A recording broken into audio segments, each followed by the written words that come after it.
Welcome to Business of Being Black with Tammi Mac. I am Tammi Mac on Fox Soul. It's Friday, and tonight we're talking about how Congressman Hakeem Jeffries is making history, why Donald Trump is facing backlash again, the update to the tragic story of Shanquilla Robinson's death, and the surprising thing a bride had in store for her husband after waiting 15 years to walk down the aisle. It's time for What Had Happened Was this week, a round of political and trending highlights. Let's get down to business. Please welcome my Friday co-host, activist and radio personality, Dominique DePrima is with us. Hi, Dominique. Hi, Tammy, point of privilege here. I have to congratulate you on being voted best radio personality by the Los Angeles Times, the paper of record. It's a really big deal, and I'm just so proud of you. I definitely vote for you too.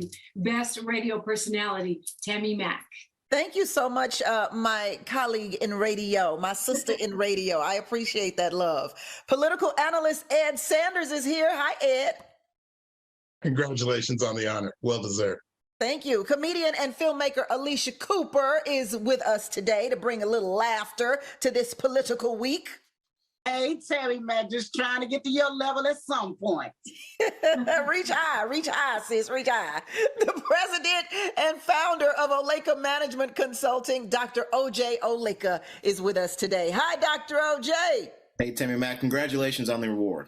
Thank you so much. So Wednesday, the House Democrats elected New York Congressman Hakeem Jeffries as their new leader after Nancy Pelosi announced her retirement from House leadership after nearly 2 decades. Jeffries will be the first Black American to lead a major political party in Congress. He served as the lead sponsor on 2018's First Step Act bill, the most significant criminal justice reform to pass Congress in years. And he's also known for bringing different groups together, something we definitely need in Congress today. But how successful with the climate we're in do you think his role will be?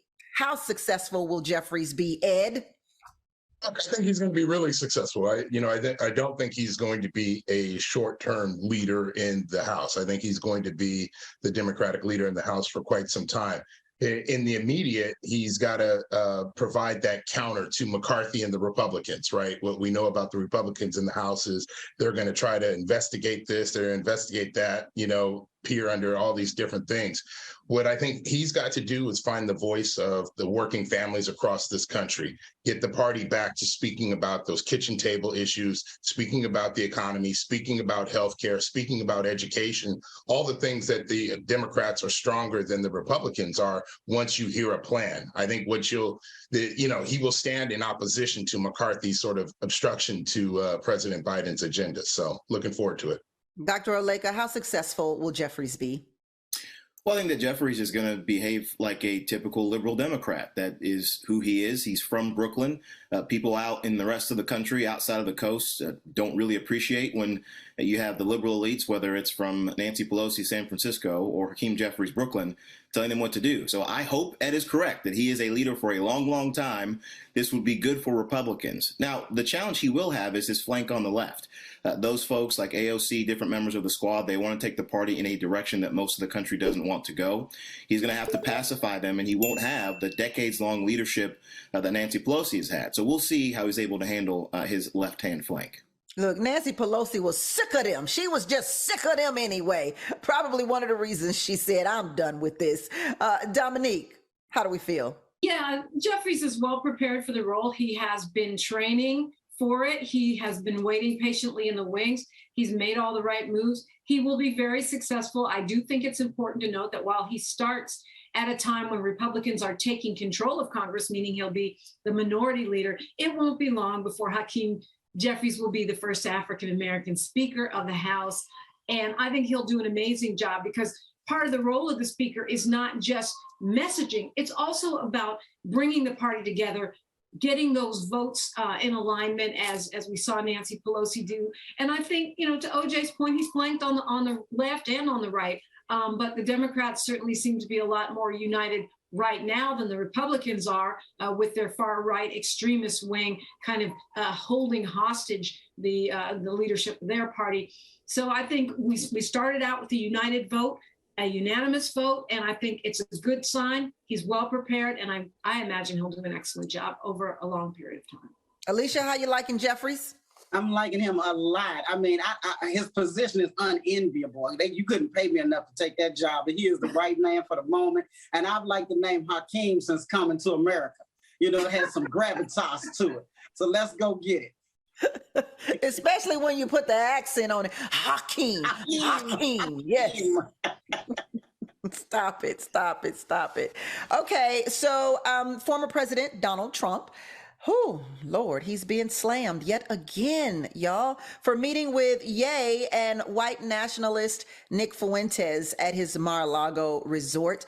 Does their meeting validate an already established truth concerning Trump's willingness to associate with anti-Semites for his own gains? And how will this impact his chances in the 2024 presidential election? I mean, is this much to do about nothing here?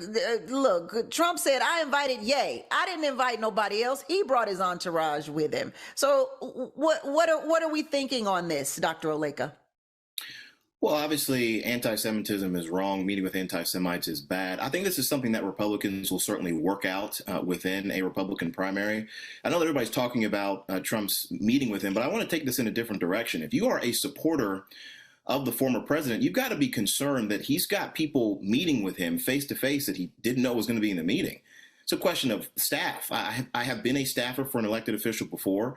You've got to check these people, not just because of who they are and their reputation, but you don't know if they're dangerous or not. So to me, that was a different level of concern. Obviously, anti-Semitism is wrong. You shouldn't meet with anti-Semites in any case. We'll work it out in the Republican primary, but you've got to be concerned about the staff and how they handled him meeting with somebody who he didn't know was going to be there anyway. Or did he know? I mean, obviously, the former president is lying. It's not his first time lying. We can verify that. I mean, it's not just staff. He has Secret Service protection. He is a former president. You just can't walk up and go, knock, knock.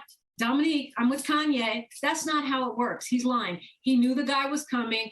He knows who he is. I don't care how many times he says he don't know who David Duke and Nick Fuentes are. He clearly knows who they are.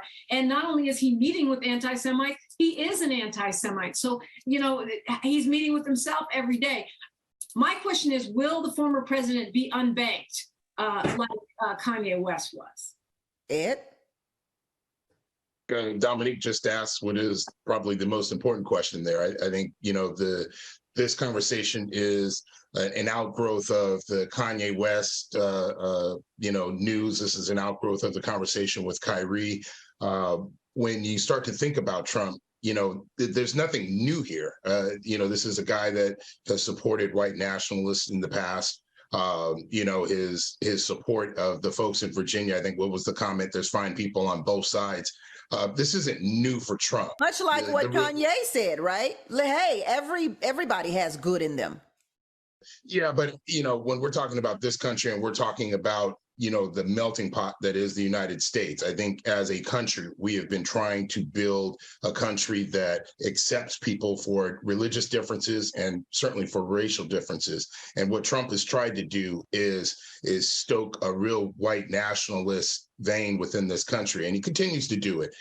This stunt with Kanye, I'm not altogether sure it wasn't planned by both of them. All three of them, frankly. But in the end game, you know, I think Trump's base is Trump's base. It's still incumbent on everyone else to make a decision about him. And, you know, last time around, I think, what did he get? Something like 70 million votes. So we'll see where his popularity still remains. I'm confused about your suggestion there, Ed. Why would the three of them plan it? What is the benefit to that? He stays in the news. I mean, you know, for Trump, I think anytime he's in the headlines, it's a good thing for him. Or at least he views it that way. He has been the consummate pitchman around the Trump brand, and you know, if he could step into any foray and make his point, for him, I think he's going to try to do it. There really was no reason for him to take a meeting with Kanye West. I mean, if you think about it, why meet with Kanye? The only reason to do it is to put your name in the press.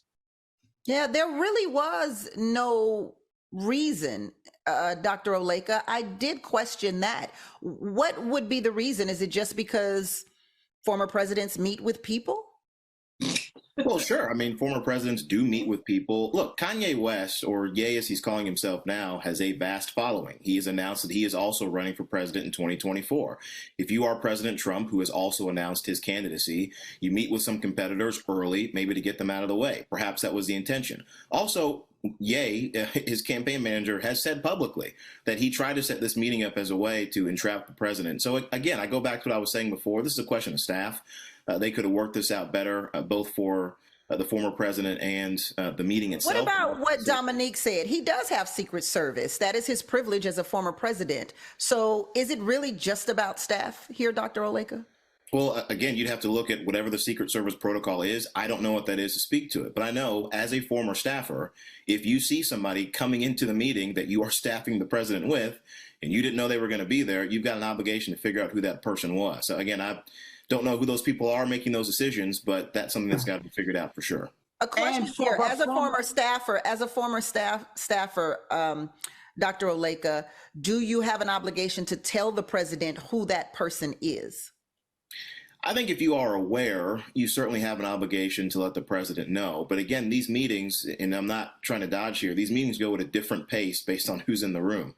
Kanye West seems to be a very big personality. Perhaps he walked in, there was another guy following, and the staff didn't know until it was too late, didn't want to interrupt the president. These things happen at different levels. But again, I think from the beginning, there's got to be a conversation about who the president is meeting with, not only for the reputational aspect politically, but for safety. If you don't know who somebody is, they could be there to do harm. Right. But you said, I would say this as well.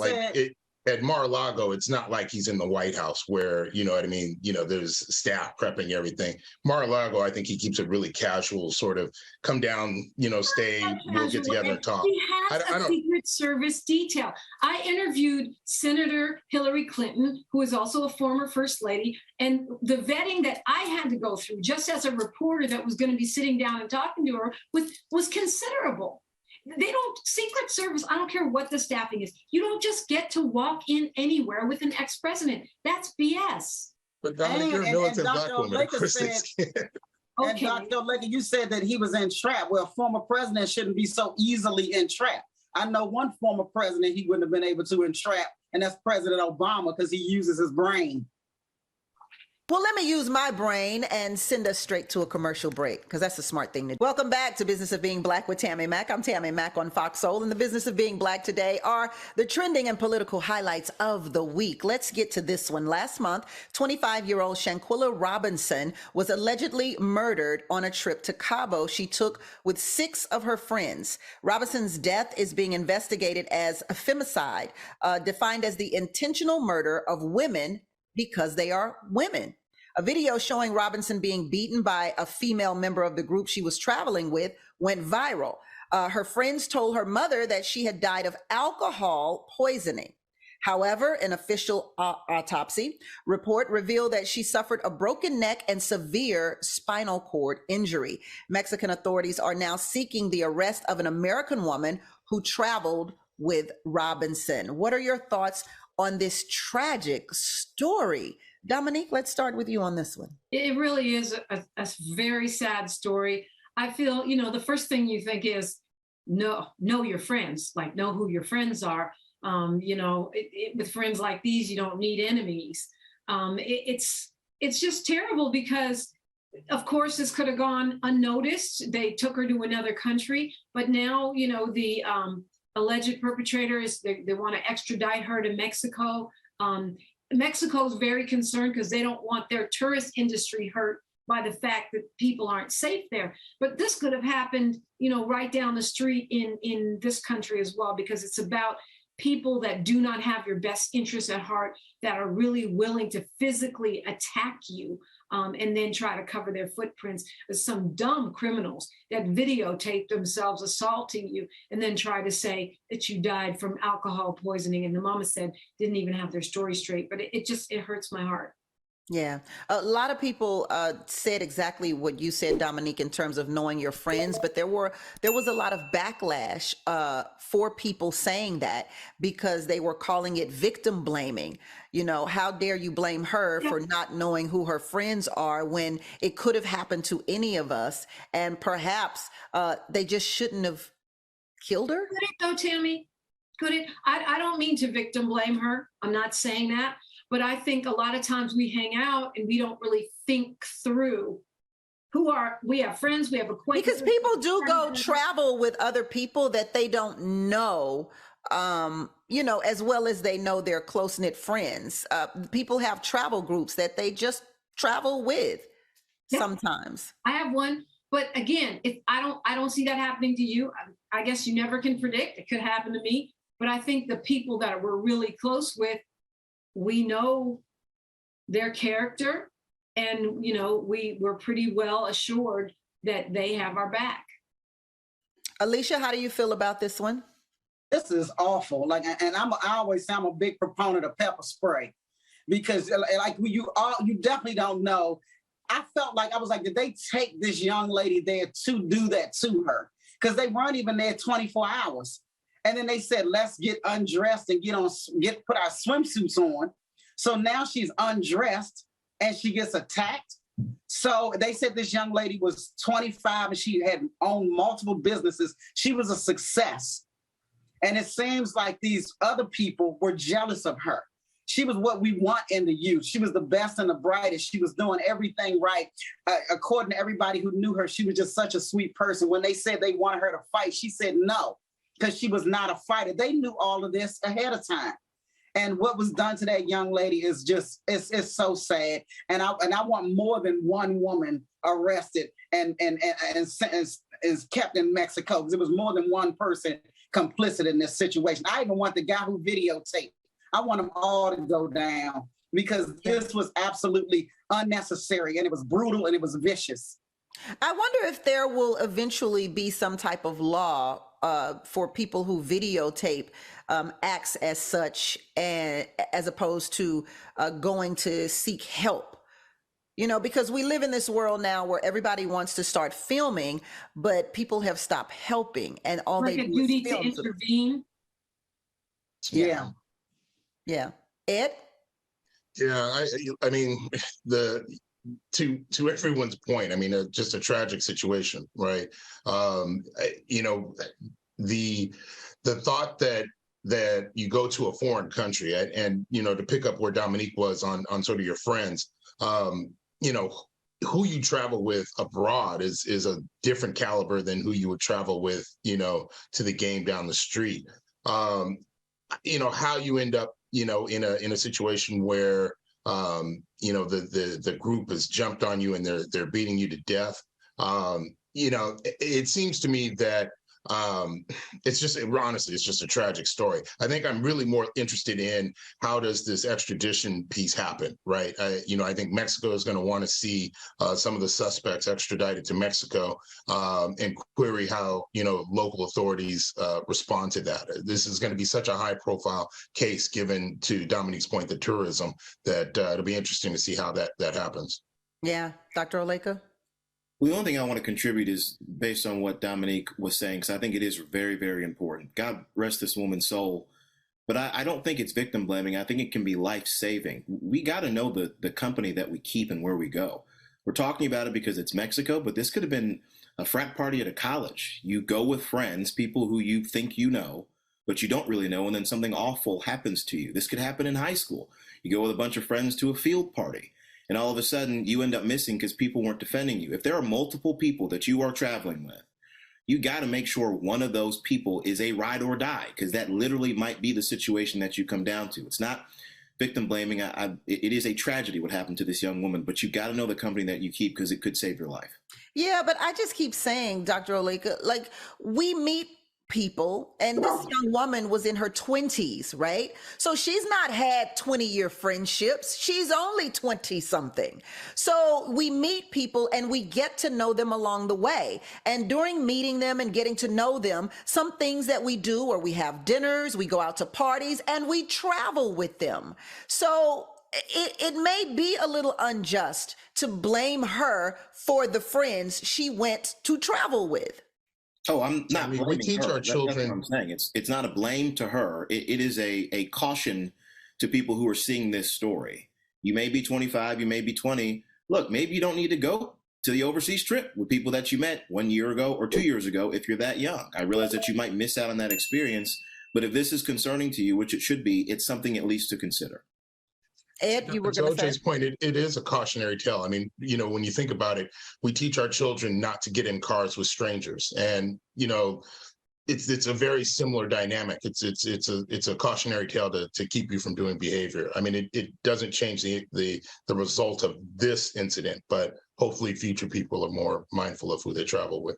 Let's move yet to another woman, Brittany Griner, who has started her 9-year prison sentence at a penal colony located several hundred miles from Moscow, where there are claims that she is facing homophobia and 16-hour work days. She could face tedious manual work, poor hygiene, and lack of access to medical care as well. A member of the Russian feminist protest and performance art group who spent 2 years in a Russian penal state stated, "I'm terrified that Brittany Griner was moved to IK2. It's one of the harshest colonies. It is literally the harshest colony in the whole Russian prison system." President Joe Biden, along with Elizabeth Rood, the deputy chief of mission at the U.S. Embassy in Moscow, acknowledged Griner's arrest as a miscarriage of justice. Even after an attempt to do a prisoner swap, there has been little success. How do we feel about this update? Dr. Oleka. Well, not good. I mean, my position on this is Brittany Griner is an American citizen. It is a painful thing whenever an American citizen is detained or imprisoned overseas. Obviously, again, to be consistent with the last story, she did do something illegal. It was something she shouldn't have done.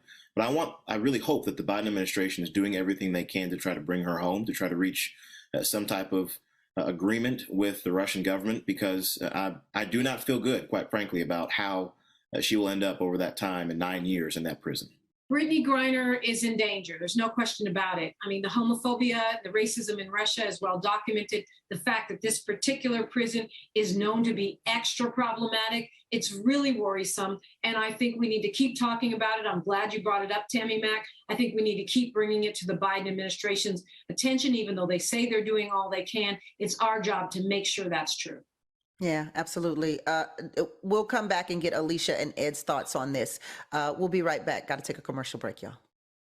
Welcome back to Business of Being Black with Tammi Mac. I am Tammi Mac on Fox Soul. If you are like me and you haven't finished all your holiday shopping yet, don't panic. We've got a secret source for incredible original gifts, and that's Uncommon Goods. UncommonGoods.com has the absolute best gifts for everyone in your life. We're talking about moms, dads, teens, in-laws, besties, your one and only. And it's not just stuff you can find anywhere.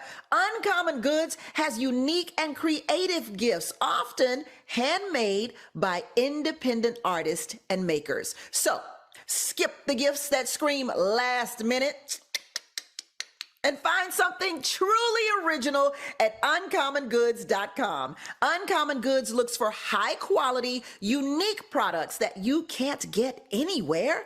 Uncommon Goods has something for everyone, from art and jewelry to cozy comforts to home goods. Trust, it's a one-stop shop. One gift that's a must-have for my family is the My Family Cookbook. No more calling Aunt Rose every Christmas asking for her slamming shrimp and okra gumbo, or Aunt Bernadine for her southern peach cobbler recipe. Oh, now is the time to round up all those delicious recipes for the family to cherish. This one is my favorite because I love new recipes, and especially the ones that age well. Let this be the new staple in the family kitchen. And note, with each purchase, Uncommon Goods gives back $1 to a nonprofit of your choice. Yes, they've donated more than $2.5 million to date. To get 15% off your next gift, go to uncommongoods.com/Tammi Mac.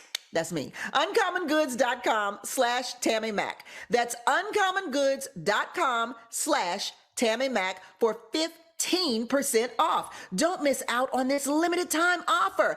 Uncommon Goods. We're all out of the ordinary. It certainly wasn't an ordinary week in America last week, and we talk about it more next on The Business of Being Black with Tammi Mac on Fox Soul.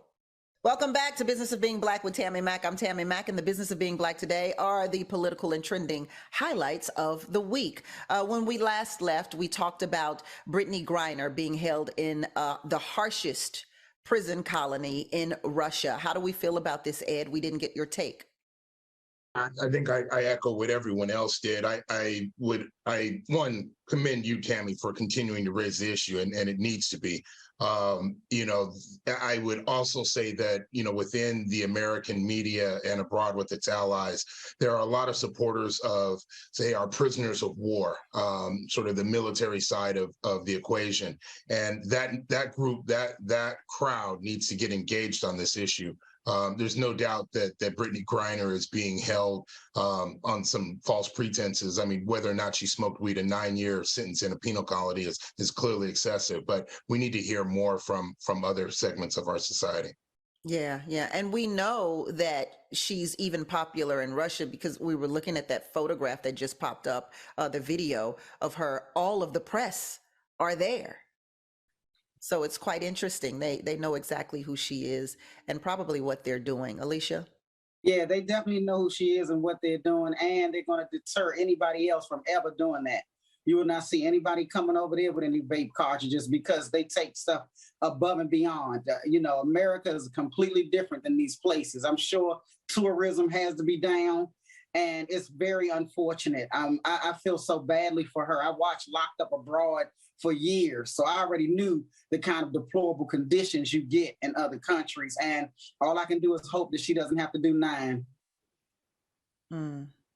In what were they thinking news, luxury fashion brand Balenciaga has found itself embroiled in a bizarre series of controversies related to 2 of their campaigns. So one ad included a child model standing with a teddy bear that was wearing black leather and chains that many compared to BDSM apparel. BDSM is a sex term for a variety of sexual practices that include bondage, discipline, dominance, submission, and the list goes on and on. The other ad included a pile of legal documents, one of which included the text of a Supreme Court decision related to child pornography. After the document related to child pornography was pointed out by people on Twitter, fashion industry commenter Diet Prada and Fox News quickly picked up the story. Balenciaga has since apologized and removed the disturbing images from its campaign. Many celebrities are being criticized for their silence on the Balenciaga scandal. However, Kim Kardashian, a longtime ambassador of the brand, posted a statement on her social media saying that she will be reevaluating her relationship with them. Sources close to Kim say that she rejected an offer to do a 2023 Balenciaga campaign and is ditching Balenciaga outfits she was set to wear at any upcoming events. And Balenciaga has filed a $25 million lawsuit against North 6, the production company who created the ad, because they're blaming it all on that production company for being responsible for the spring ad featuring the Supreme Court documents. However, a rep for the company told the New York Post the North 6 had no creative control over the content of the ad. And they even said Balenciaga representatives were there at the shoot. So what are your thoughts on this social scandal? Ed? It's definitely page 6 stuff, but Right. Look, I think you're looking at an industry where trying to be the latest, most stunning, most shocking. I keep thinking about Boomerang as you were talking about. I was thinking about that character in Boomerang, and how shocking he was. Grace Jones, yes. Yeah, I can't remember his name, but at some point you get to this, right, where someone puts something out that's offensive, but you would thought that the line of of sort of sexualizing children wouldn't have been crossed, but clearly it has. And I think you're seeing it in other instances across the world as well. Really? Please do tell. I don't track this sort of stuff, but I mean, I think the when you start looking at trafficking of women, trafficking with women, children around the world, we do have an issue with sort of this predatory fetish isn't the right word of how people are approaching children.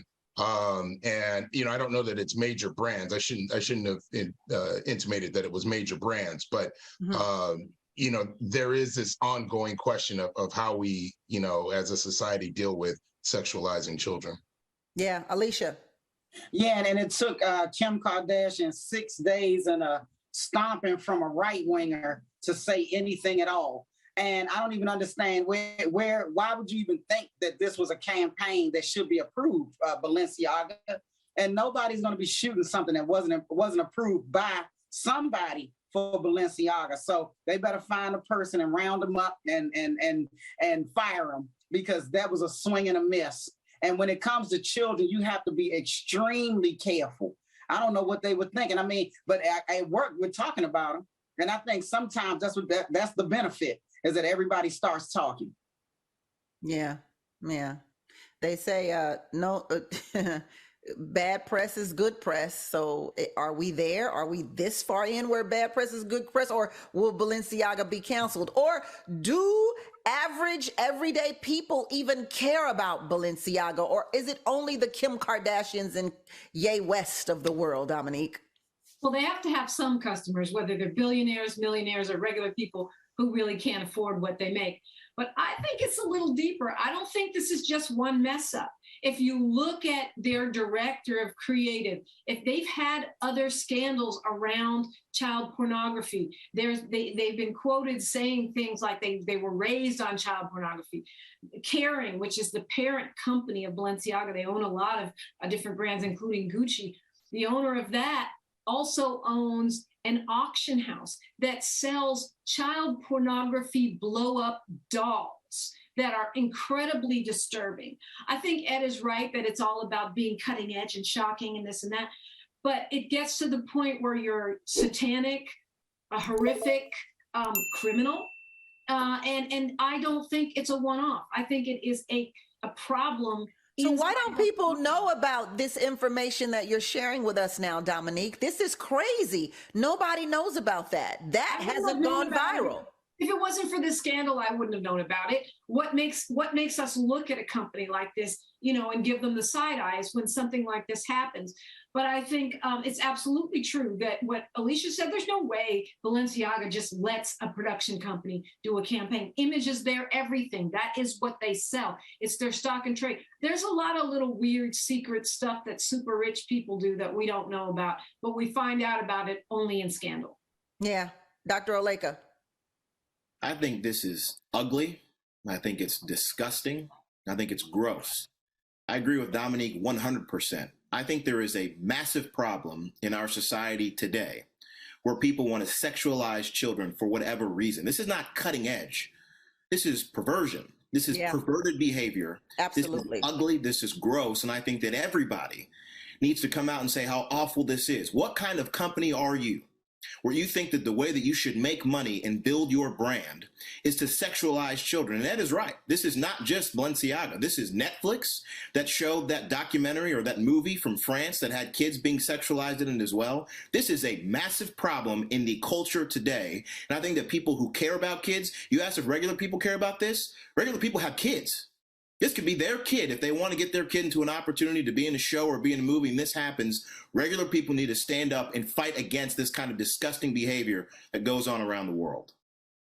LeBron James recently addressed the media on the lack of Jerry Jones questions compared to following Kyrie's anti-Semitic controversy. Take a look at this.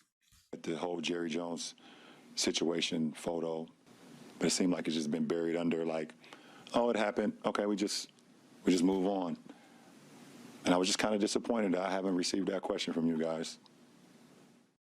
I was a little disappointed myself as a member of the media. Dominique, I want to hear what you have to say. Yeah, I think he's right. We got to keep that same energy about anti-Blackness. We got to keep that same energy in holding accountable politicians, corporations, and rich people, and in every walk of life. And it does seem that there's a double standard for Black men. Yeah, absolutely. We're going to take a quick break and come right back to hear our other panelists' thoughts on LeBron James calling out the media for not asking him any questions about Jerry Jones. We'll be back. Welcome back to Business of Being Black with Tammi Mac. I'm Tammi Mac, and the Business of Being Black today are the political and trending highlights of the week. When we last left the show, we were talking about LeBron James' comments to the press. He actually turned the tables on him and said, look at here, boy, look at here. I got a question for you. He said, I was wondering why you guys haven't asked me any questions about Jerry Jones. Anyone? Bueller? But when the Kyrie Irving thing was going on, you guys were quick to ask us questions about that. I feel like as a Black man, as a Black athlete, as someone with some power and a platform, when we do something wrong or something that people don't agree with, it's on every single tabloid. Dr. OJ.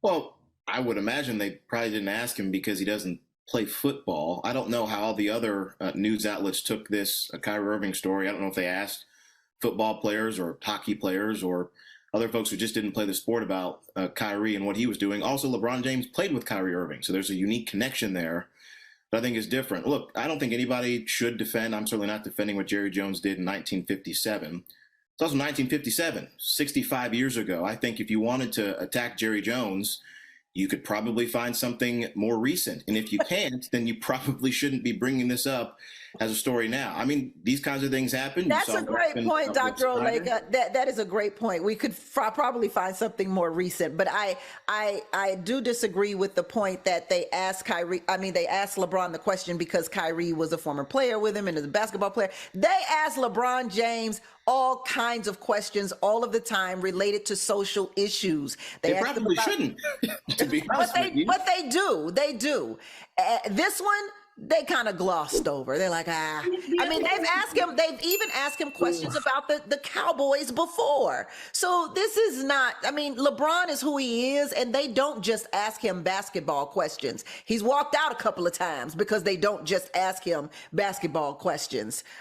Dominique, were you about to say something? I was just going to say it's also part of a continuum.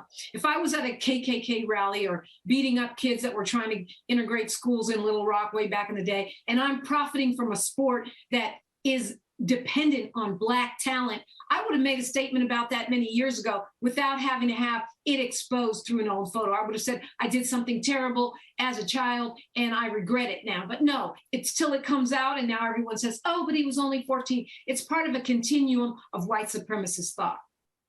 Yeah, precisely. Listen, Emmett Till was only 14 and no one's given him retribution yet. Alicia? Yeah, I hate the whole, this was so long ago, we shouldn't be talking about it. They will still jail 100-year-old Nazis, as they should. It doesn't matter how much time has gone by. And Jerry Jones, it just gets on my nerves with Stephen A. Smith taking up for him so full-throatedly, saying that you can't prove that makes him a white supremacist. Well, what we do know is he was upholding white supremacy then, and he's upholding white supremacy now. What people don't tell you about the whole story is, yeah, that happened in 1957, but because of Jerry Jones and his ilk, that school wasn't desegregated until 1965, 8 years later. They don't tell you that those kids in that photo were beaten by the teenagers and the adults that day. And Stephen wants to say he was just standing there, yeah, genius, because it was a still photo. What I would like to have happen next is for the people who were videotaped, because you see some of them in the still photo. Let's get some of the video and let's see the rest of what Jerry Jones was doing. Because I don't believe he was this innocent little 14-year-old just being curious. He was on the top of that. He was in the scrum. He was upholding that mess. And all he had to say was, in 1957, I did something that was wrong and I apologize. Once I knew better, I did better. Everybody was like, all right, Jerry. But all that, I'm so innocent, I was too dumb to know, that doesn't fly. I don't care how many years ago it was. And that's, to me, it makes sense why he's never had a black head coach. Listen, I will say this. No one could have predicted Twitter to happen, right? And so he would have had no reason to acknowledge this photo, but for the advent of social media. Dr. Oleka, did you have something you wanted to get in real quick? Well, I mean, look, I would love to see the cataloged list of everything that everyone on this panel did when they were a teenager that is now deemed offensive, wrong, awful in some way. To compare what Jerry Jones did to the Nazis who were responsible for the Holocaust. No, I wasn't comparing what he did. What I was saying was, don't use the old trope of too much time has passed. That's what I was talking about. I was talking about, yes, that was done a long time ago too, and they should still suffer retribution. I want to see the list of everybody in that photo. That's what I want to see. Name names. I want to know everybody in the photo. No, Tammi Mac, and this is why. Again, I go back to the point. This was 65 years ago. And they're in the Congress? Let me follow this point. They're on the police force. There are 65 years, a full lifetime of work for Jerry Jones and for anybody else involved in that photo. I think it is the wrong message in the culture, again, to go back and look through everybody's lives, especially when they were 14 years old, and say, let's cancel these people entirely and completely. It doesn't make any sense. People have made all kinds of wrong decisions in their lives. And to sit here and say, let's cancel everybody because they're... I got to get Ed in here. Go ahead, Ed. No, I mean, but this isn't a cancel thing, and to play it off like it's a cancel thing. This is an important moment in American history, right? And to play it off as though he was, I'm a curious 14-year-old doesn't even come close to characterizing this. And you have to understand, like, Southern culture, right? We've all seen the photos of African Americans being lynched in the South, right? And these huge Southern white crowds coming and having picnics. That was the culture of this. When you start to see the crowd that assembled, adults and kids coming to the school to keep Blacks out of the school, that is the basis of white nationalism. What he was participating in was being a terrorist. This was a domestic terror event and keeping kids out of a school. And you can't just gloss over that and say, well, that was 65 years ago. No, you were part of that. And, look, if I'm Jerry Jones, it's on me now to explain how I was at an event like that and then have evolved in my thinking. That's not what you're hearing. What you're hearing is some silliness about being curious. It is definitely within his power and position today to denounce racism.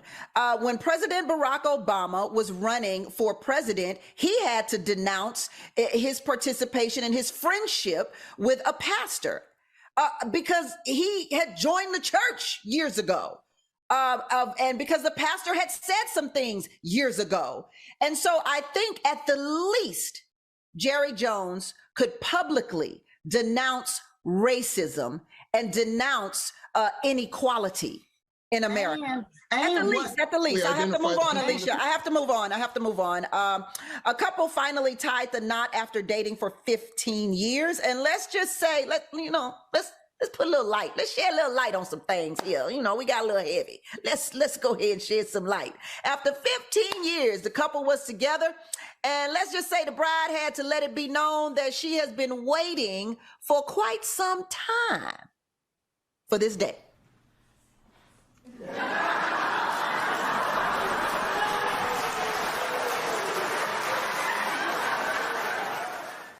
The look on his face, can we run that again by any chance? Because the look on his face when she blew that dust off those vows is just crazy.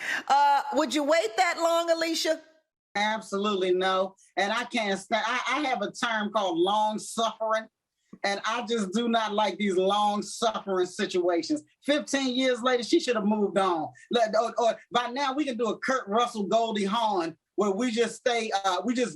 They've been together since 1983. And that's what we do. I think they're secretly married, though. In my heart, I feel like they're secretly married. Ed, would you make your woman wait this long, 15 years? No, I wouldn't. But, everyone's relationship timing is different. Uncle B was a good sport about that. That was something else. I hadn't seen that before. I tell you what, she was taking a risk blowing that dust off. He probably would have been like, I think I need to wait another 15 years. You ain't ready. Dominique?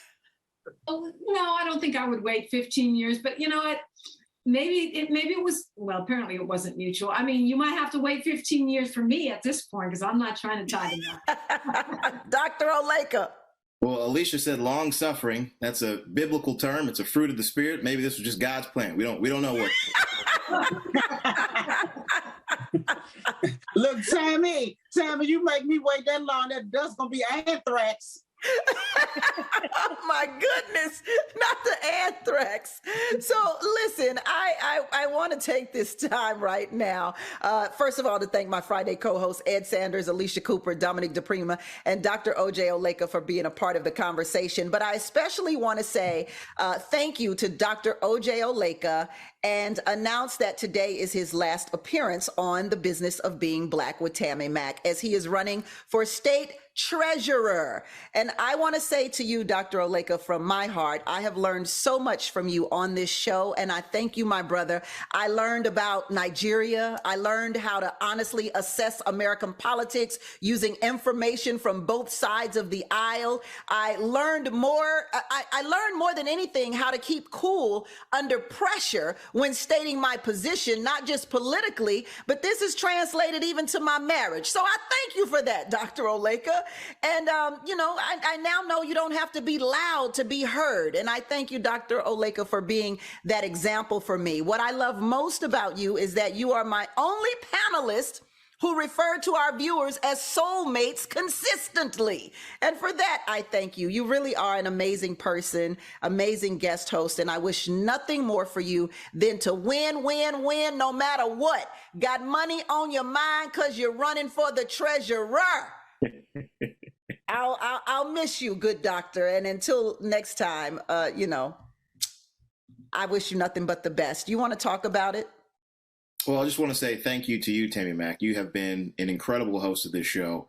I also have learned a lot from you. I have learned how to put up with an unruly gang of folks, including myself, but also how to make light and have joy in any situation, regardless of how serious or how fun it may be. That is an incredible use for me as I get this campaign on the road. And to my fellow colleagues, I appreciate everything that you all have given me as well. It has made me, I think, a better candidate, certainly made me better in defending my own positions, to work with such great people who keep me on my toes and make sure that I'm sharp with what I am doing. And of course, to the soulmates, you can certainly keep up with my campaign, olekaforky.com. We'd love to have you all participate and join the team.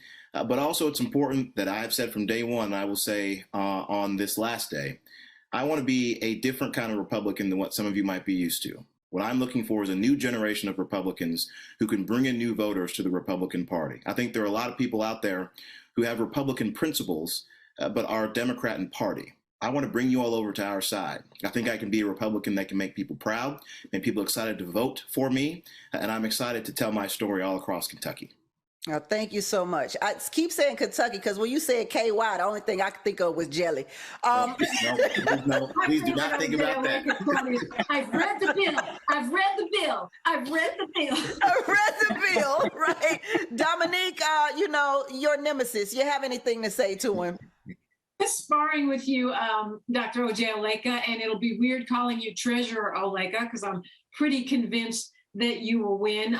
But I think it's been enlightening for all. And it's great to have people that you can disagree with consistently and still have a congenial relationship. I think that's what America needs. We have to learn how to disagree without disrespect. And certainly you've been a role model of that. And I wish you the best. I'm going to miss sparring with you every couple of weeks. Yeah, he always have his facts together, but to Dominique, there is fiction. Also, I told you so. I told you so. I told you so. I told you he was running for office. You did say that. You called it. But we thought it was president, didn't we, Senator? What do we think? Yeah, that's coming. Yeah. Alicia. Yeah, we're going to miss you, Dr. Oleka. I'm already having withdrawal. So if you need a treasurer's assistant, I'll come on down to KY. Jelly. Ed. I'm going to echo what my colleagues say in that, congratulations on the challenge that you're embarking on. The idea of public service is an important one. As you give your life to the service of people, I hope you keep, the people of Kentucky at the forefront. It has been an absolute joy and honor, right, to joust with you on some of these issues on a weekly basis. I hope that I should say I've learned from you. I hope that you have learned from us. In the end game, Tammi Mac, you've been a phenomenal host in hosting this conversation around politics, because we're not this one monolith of a people, right? And to Dominique's point, we can all come together, have a heated conversation, but still be on good spirits and good terms afterwards. So best of luck to you, OJ. Yeah, Dr. OJ, you are a very good example of how you can agree to disagree and still have fun and laugh together at the same time. So I think you will serve us well as treasurer of Kentucky. You will also serve us well as senator if you ever wanted to go that route. And you will serve us well as president of the United States, although I don't believe that these panelists will vote for you for some reason or another, Dr. Oleka. Thank you so much for being who you are, and I appreciate you, and keep in touch. It does not just have to be through this panel, and it doesn't just have to be through the business of being Black with Tammi Mac. Thank you so much for your service. Thank you.